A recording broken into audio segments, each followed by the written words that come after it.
Hello and welcome to the Kaboom Animation Festival 2021, online this year. We're back with another round of filmmakers talks, and today we are talking with three filmmakers at the same time for the Dutch film Pilar, which is the only Dutch film that is actually in the International Shorts Competition this year, which is quite an achievement to have this film in here. And it's a very special film, so we'll be talking a little bit about how this film came to be and what the idea behind it was. I will first introduce my three guests who are with me here through Zoom. We are talking to Ingwie Boli, we're talking to JJ Epping, and we're talking to Diana van Houten. Welcome guys to the Kaboom studio. Hello. Hi. Hi. So Nice to be here. You're more than welcome to be here. Only Dutch film in the international competition. What is that like?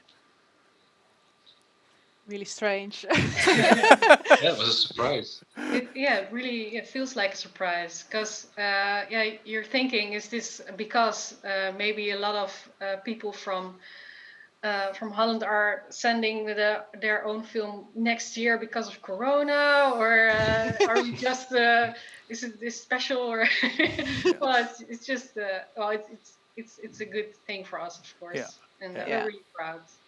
That's one thing. Yeah. For us, it always And needs. it's also our. Oh, sorry. No, go ahead. Go ahead. It's also our Dutch premiere, like the first time the film is shown in the Netherlands. So Exciting. That's pretty special as well. Yeah. Yes, definitely. Yeah. For us, it always needs to be a film that is strong enough to compete with the international films, and your film definitely is. Right? So that is the reason also why it really belongs in this competition.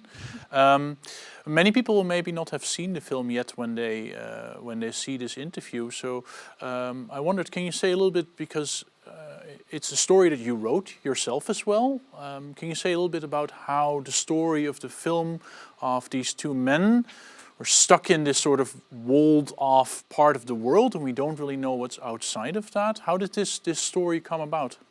Yeah, we wrote quite a long time ago. I think we wanted to make a story that's sort of universal, and we were brainstorming a lot about what we wanted to tell.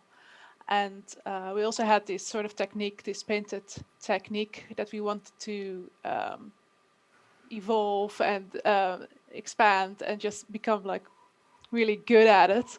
And so we wanted to have a story about a woman and a man that was stuck in a sort of isolated place where one of the people, like the woman, wanted to discover and explore the outside world. And we wanted to have this painted technique portray this wild and mysterious outside. And yeah, I think we wanted to have sort of a very mature but very mythical, almost like a fairy tale storytelling, but it's also modern. It's a modern setting, you don't know what happened, but it's weird enough that when we wrote the story, we didn't expect all of this to happen, like with Corona, with isolation. So it sort of fit.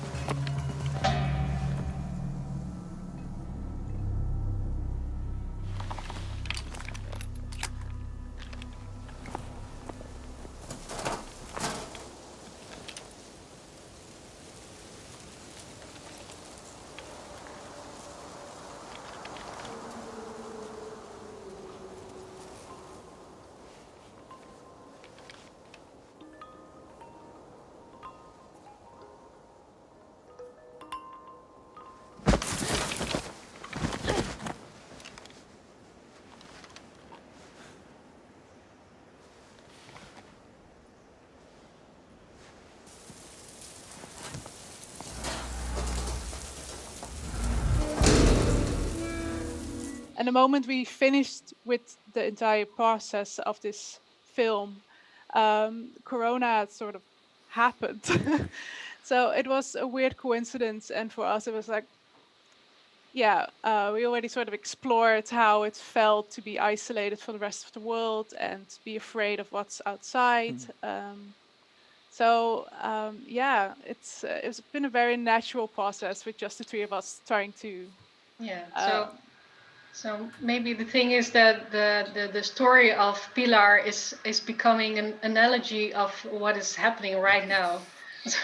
So that's kind of well, maybe that does have some kind of a plus side, upside of about it. But yeah, You didn't people set can out to refer do a Corona film, but you made a Corona film in the end, which I think exactly. Planet. is very And interesting, so it right? happens.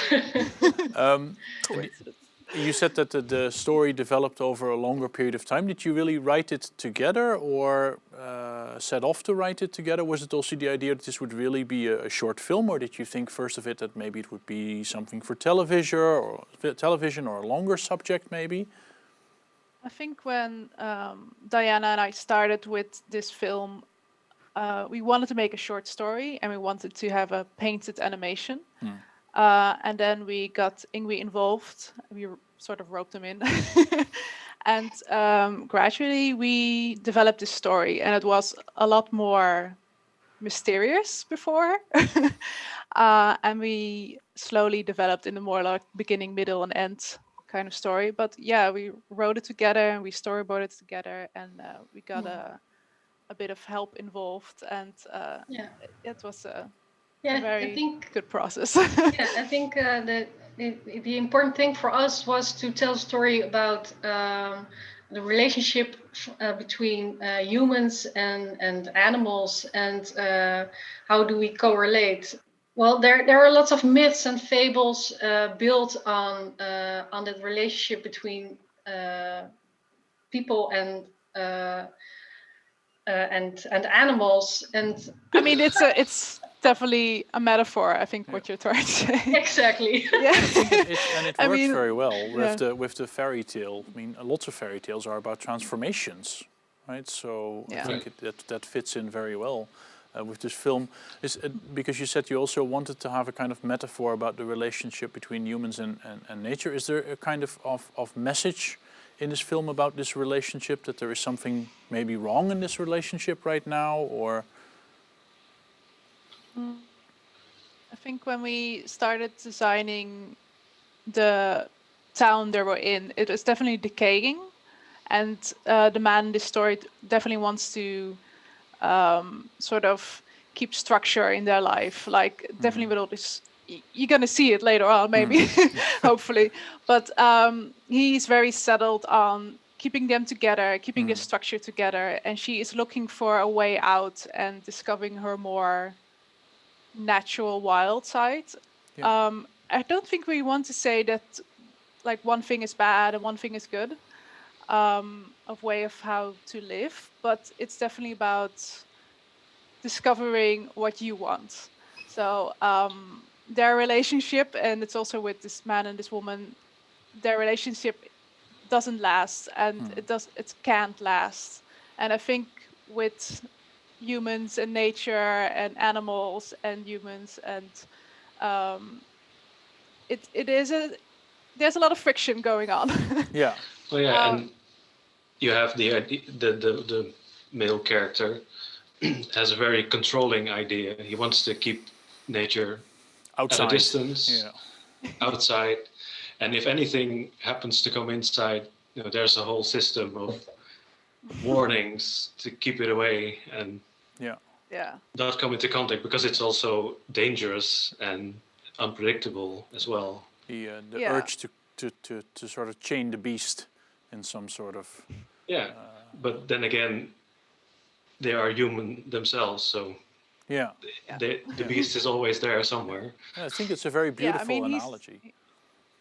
he's not wrong. I mean, there is danger outside, but yeah. So If you try to keep it at bay too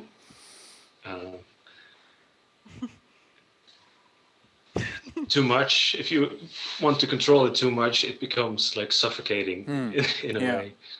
Did you from the beginning, because when I saw it all the way at the beginning, I thought this is going to be a dystopian movie, right? And there are so many animations that deal with some sort of dystopia, but what I really liked about this animation is that it's about the people, right? So whatever is outside of this circumference that they have around the place that they live in is never really developed. Was that also something that you made a conscious decision that you wanted this to be character driven and not set? Many dystopian films are very setting driven, right? But to focus on this relationship in the end.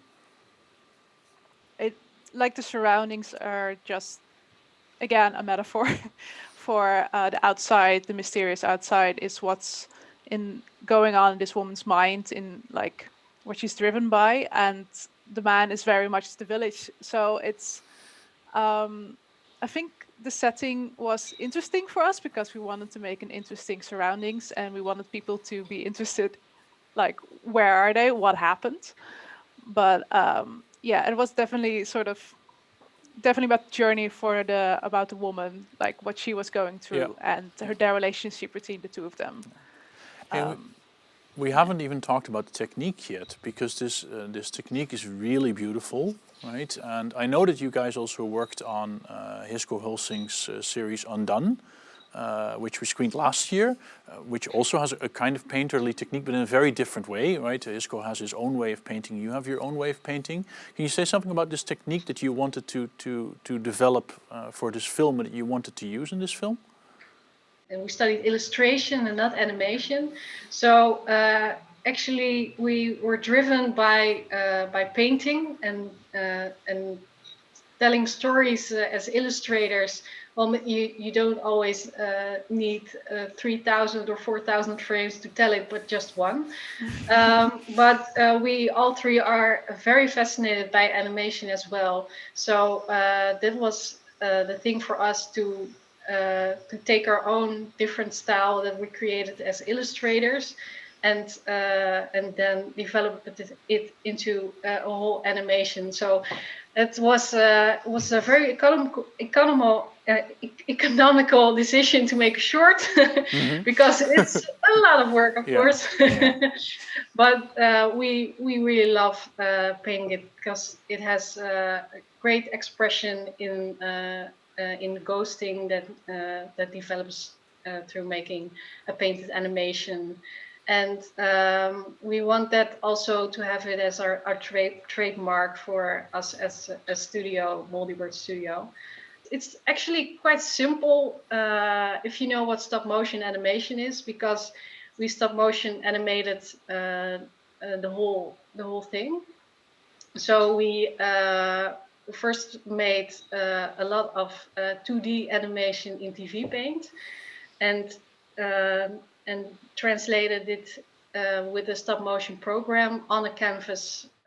Yeah. What I really like about the look as well is that it's all on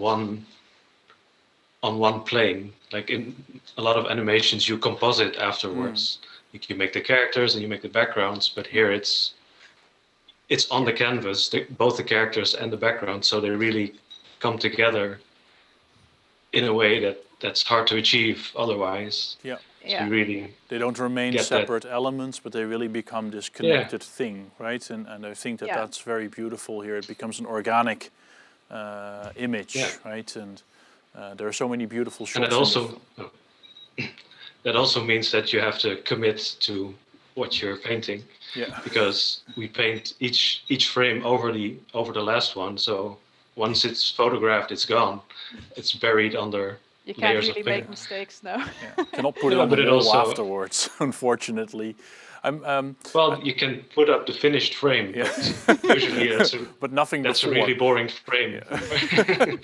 Last frame of every scene. I was going to ask, because you already mentioned your studio, Moldybird, maybe as a last question, are you going to continue, because this was maybe not completely your first attempt at making animation, but maybe the first real sort of separate film that you made? Is there another film already down the pipeline? Are you going to continue with this technique as well?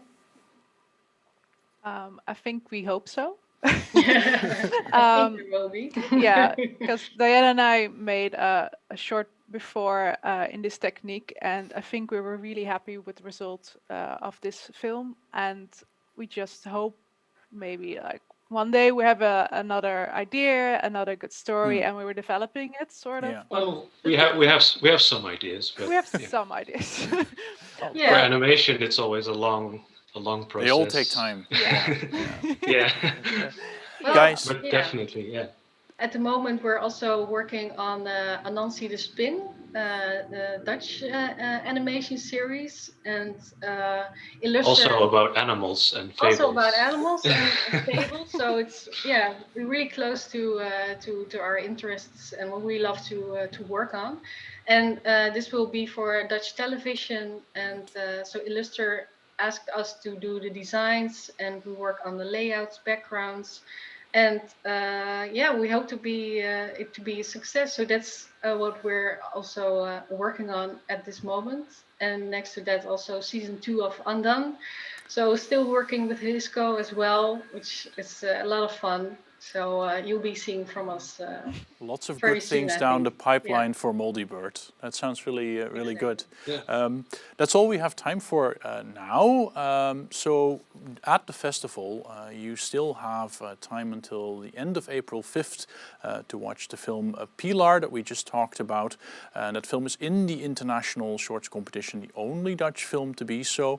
And you can also still vote for that film because it is part of the Audience Award prize, and you can vote for it to get the award for the best animated short film at the festival. I'm going to thank you again. Thank you for being with us, JJ, Diana and Ingui. And of course we hope to see you at the festival next year in real life in Amsterdam. Thanks so much for talking to us.